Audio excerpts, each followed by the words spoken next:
There are three processes by which the Philippine Revolution is to be advanced.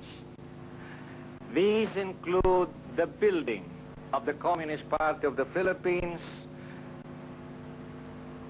the building of the new People's Army, and the building of the National Democratic Front. The Communist Party of the Philippines was established on December 26, 1968 as the Marxist-Leninist vanguard party of the working class.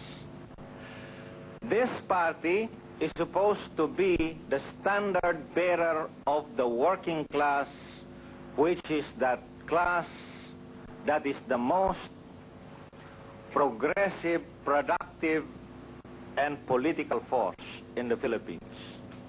It is true that a minority class, especially only the party which represents it, cannot win the Philippine Revolution all by itself. At any rate, even while there are the forces of armed revolution, there are the legal democratic forces in the Philippines. The biggest of these is Bagong Alyansang Makabayan, or Bayan in short. It has a membership of more than 2 million members in more than 1,000 member organizations. Its biggest component organizations are Kilusang Mayo Uno, which is the labor center, the Pambansang Kilusang Magbubukid, which is the Kilusang Magbubukid ng Pilipinas, or KMP,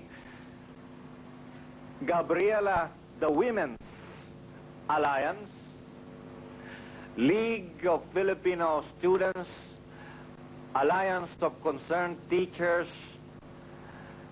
Cadena, and so on. As I have earlier pointed out, Partido ng Bayan, founded last August 30 and 31, was an outgrowth of Bayan, the big coalition.